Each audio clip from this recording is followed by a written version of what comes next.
நமஸ்தே. இன்னைக்கு நம்ம உரிமை, கடமை இவைகளை பற்றி சற்று சிந்திக்க இருக்கிறோம். எந்த ஒரு நபர் கடமையை சரிவர செய்கிறாரோ அவரே உரிமையை கோரும் உரிமை பெற்றவர். கடமையை செய்ய மறந்தவர் உரிமை கோரும் தகுதியை இழந்து விடுகிறார். ஒவ்வொரு ஸ்டேஜில் பார்த்தீங்கன்னாலும் மனிதன் பிறந்து வளரும் பொழுது ஒவ்வொரு வயது ஒவ்வொரு பருவத்திற்கும் ஒவ்வொரு கடமை இருக்கிறதுங்க. அந்த கடமையை தன் கடைசி மூச்சு உள்ளவரை அதை சரியாக நிறைவு செய்ய வேண்டும். உதாரணத்திற்கு நாம் குழந்தை பருவத்தில் அல்லது வளரும் பருவத்தில் மாணவ பருவத்தில் இருக்கும் பொழுது நம்மை காக்கும் அந்த மிகப்பெரிய கடமையை நம் தாய் தந்தை ஆற்றினர். அடுத்து அவர்கள் உடல் ஆரோக்கியம் இழந்து இறுதி காலத்தை மூப்பு காலத்தை அடைந்த பொழுது அவர்களை காப்பது அந்த பிள்ளைகளின் கடமை. அந்த பெற்றோரை காக்க வேண்டும், தன் பராமரிப்பில் வைத்துக் கொள்ள வேண்டும். வேறு யாராவது அவரை தன் பராமரிப்பில் வைத்துக் கொண்டால் உறவினரோ அல்லது முதியோர் இல்லங்களோ அவர்களுடைய அடைக்கலத்தில் பராமரிப்பில் இருக்கும் பொழுது சொத்துக்காக உரிமை பற்றி பேசும் பிள்ளைகள் அந்த தாய் தந்தையரை தன் பராமரிப்பில் வைத்துக் கொள்ள வேண்டியது என் கடமை என்று அதற்கும் வாதிட முன் வர வேண்டும். அப்படி கடமையை செய்யாமல் அவர்களை தவிக்க விட்டுவிட்டு உரிமையை மட்டும், அதாவது பெற்றோர்கள் சேர்த்து வைத்த பணம், பெயர், புகழ், மற்ற அசையும் மற்றும் அசையா சொத்துக்கள் இவைகளை மட்டும் அடைவதில் உரிமை கொண்டாடுவதில் பயன் ஏதும் இல்லை என்று அது முறையற்ற செயல். ஒரு நெகிழ்ச்சியான தருணம் கூட உண்டுங்க என் மாணவர் மூலமாக. ஸோ அவருடைய தந்தை இறந்து விடுகிறார். அந்த காலகட்டத்தில் இறப்புக்கு முன் அவர் தன் மனைவி மற்றும் மகனை அழைத்து கூறுகிறார். ஒரு உறவினர், நெருங்கிய நண்பரும் கூட அவர். ஸோ ஆரம்ப கால கட்டத்திலிருந்து இந்த குடும்பம் நன்கு தழைக்க அல்லது ஓரளவுக்கு தேவையை நிறைவேற்றி கொள்ள அந்த நண்பர் அல்லது உறவினர் மிக தன்னால் முடிந்தவரை உதவி செய்திருக்கிறார். அந்த நபருக்கு எப்பொழுது நாம் இறந்து விடுவோம் என்ற ஒரு குறிப்பு தெரிந்து விடுகிறது, இன்ட்யூஷன் உள்ளுணர்வு தெரிந்து விடுகிறதோ அப்பொழுது மனைவி மகனை அழைத்து இந்த பத்திரம் அல்லது இவ்வளவு பணம் நான் அவருக்கு கடன் பட்டிருக்கிறேன், நம்ம குடும்பமே அவருக்கு கடன் பட்டிருக்கிறது, என்னுடைய பூத உடலை இந்த உடல் வீட்டிலிருந்து வெளியேற்றுவதற்கு முன்பு கண்டிப்பாக என் இறப்பு செய்தி கேட்டு அவர் வருவார், அவரிடம் இந்த பத்திரத்தையோ அல்லது பணத்தையோ நீங்கள் ஒப்படைத்து விட வேண்டும், அவருக்கு நாம் பட்ட கடனை நானே திருப்பி கொடுக்க வேண்டும், அந்த கடனை அவருக்கு கொடுத்த பிறகுதான் என் உடல் இந்த வீட்டை விட்டு நீங்கள் வெளியே எடுக்க வேண்டும் என்று கூறினார். அதை அப்படியே மனைவியும் மகனும் அந்த நபர் வந்தவுடனே இந்த விவரத்தை கூறி அந்த பத்திரத்தையும் பணத்தையும் தருகிறார்கள். ஆனால் அவர் அதை ஏற்க மறுக்கிறார். அதையெல்லாம் பேசக்கூடிய நேரம் இது அல்ல, நம்ம அப்புறம் அதை பற்றி பேசிக்கலாம். ஸோ அப்போ அவங்க சொல்கிறாங்க, நீங்கள் இதை பெற்றுக்கொண்டால் மட்டுமே அவருடைய உடல் இந்த வீட்டை விட்டு வெளியே செல்லும் அப்படி. ஸோ அதன் பிறகு அவர் அந்த பணத்தையும் பத்திரத்தையும் பெற்றுக்கொள்கிறார். அப்படிப்பட்ட அந்த நபரை, மாணவரை நான் மிகவும் மெச்சினேன், பாராட்டினேன். எனக்கு ரொம்ப மிகவும் சந்தோஷமாக இருந்தது.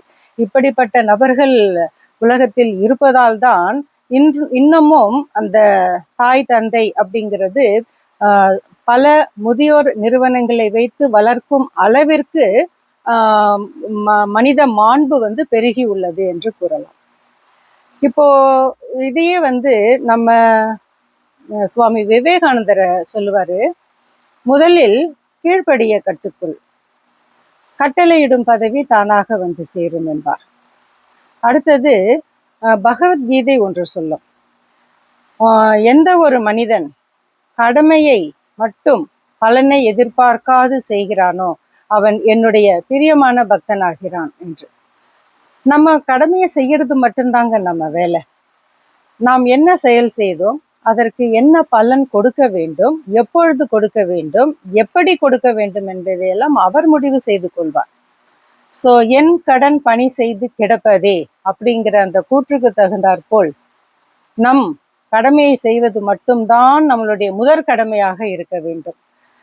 இந்த பெற்றோர்கள் சில நேரம் தங்கள் கடமைகளை செய்ய மறுப்பதின் விளைவுதான் அனாதை இல்லங்கள்.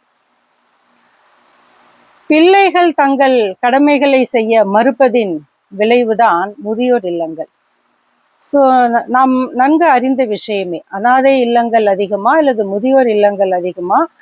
மேலும் அந்த கோவில் வாசலில் எல்லாம் யாசகம் கேட்டு நிற்கும் அந்த பெரியவர்களை பார்க்கும்போது கண்டிப்பாக அவர்களுக்கும் பிள்ளைகள் இருப்பார்கள்.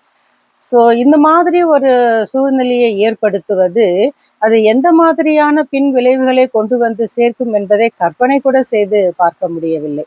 காரணம், என் நன்றி கொன்றார்க்கும் உய்வுண்டாம், உய்வில்லை செய் நன்றி கொன்ற மகற்கு. அந்த கொன்ற மகற்கு அப்படின்னு சொல்லும்போது பெற்றோரை கவனிக்க மறுத்த அல்லது பெற்றோரை அடுத்தவரின் பராமரிப்பில் விட்டு அப்பொழுது வாய் மூடி இருந்து அவர் மறைந்த பிறகு அவருடைய சொத்தில் மட்டும் பங்கு கொள்வது அல்லது உரிமைக்காக போராடுவது எந்த விதத்திலும் சரியான காரியம் இல்லைங்க. ஸோ இறைவன் கூட நீங்க பார்த்தீங்கன்னா ஒரு கதை உண்டு. அதாவது இடுப்பில் இப்படி கை வைத்து கொண்டு ஒரு விக்கிரகம் இருக்கும். நீங்கள் யூகித்திருப்பீர்கள் அவர் யார் என்று.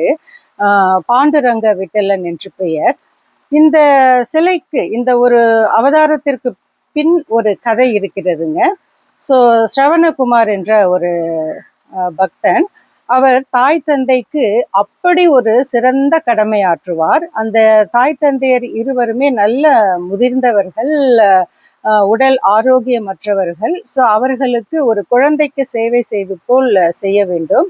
அப்படி அவர் பல வருடங்களாக சேவை செய்யும் பொழுது அதில் மகிழ்ச்சி அடைந்த அந்த இறைவன் இவரை நேரில் தரிசிக்க, அதாவது பெற்றோர் வார்த்தைக்கு கட்டுப்பட்டு அவர்களுடைய எண்ணங்களையும் ஆசைகளையும் நிறைவேற்ற துடிக்கும், அவர்களை பராமரிக்கும், அவர்களை நிர்கதியாக விடாமல் இருக்கும் அந்த பிள்ளைகளை, அந்த நபரை காண இறைவனே இறங்கி வந்து காண வருகிறார்.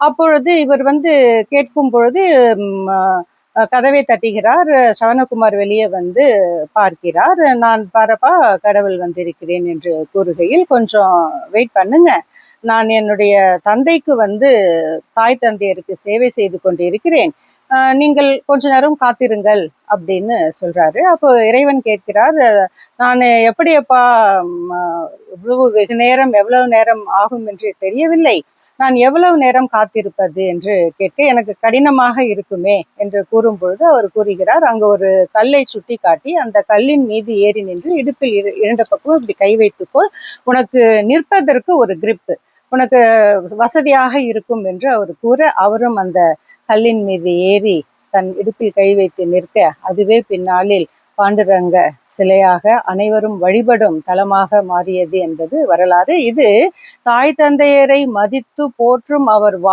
வார்த்தைக்கு மதிப்பு கொடுக்கும் அந்த பக்தனை, நபரை உலகமறிய செய்வதற்கான இறைவனின் ஒரு திருவிளையாடல். ஸோ இதை கேட்கும் நபர்கள், ஏனென்றால் ஒவ்வொரு தடவை வந்து மாணவர்களும் பெற்றோர்களும் வந்து கூறும் பொழுது பெற்றோர்களால் நாங்கள் கஷ்டப்படுகிறோம் என்று கூறும் மாணவர்களை விட இந்த பிள்ளைகளால் நாங்கள் கஷ்டப்படுகிறோம், இப்படியெல்லாம் இருக்கிறது என்று பெற்றோர்கள் கூறும் பொழுது தாங்க முடியாத துன்பத்தை தான் தருகிறது. இது ஒவ்வொரு வீட்டிலும் நடக்கும் நிகழ்வுகள் தான். ஸோ பெரியோர்களை அதாவது பெற்றோர்களுடைய உலகத்தில் குழந்தைகள் இருப்பார்கள், பிள்ளைகள் இருப்பார்கள். ஆனால் பிள்ளைகளுடைய உலகத்தில் பெற்றோர் பெரும்பாலும் இருப்பதில்லை. ஸோ அப்படி இல்லாமல் நம்மை ஈன்றெடுத்த, வளர்த்து இந்த நிலைமைக்கு நாம் இப்படி இருக்கிறோம் என்றால் அதற்கு கண்டிப்பாக தாயும் தந்தையும் அல்லது அவர்களுக்கு உதவி செய்தவர்கள், அப்படி தாய் தந்தை இல்லாவிட்டாலும் அந்த தாய் தந்தை ஸ்தானத்தில் இருந்து ஒரு மூத்த சகோதரி, ஒரு மூத்த சகோதரன், அத்தை, சித்தி என்று யாராவது ஒரு பொறுப்பில், உறவில் இருந்து நம்மை பார்த்திருப்பார்கள். அவர்களெல்லாம் என்றென்றும் போற்றி மதிக்கப்பட வேண்டியவர்கள், இறைவனை விட அவர்கள் உயர்ந்தவர்கள்.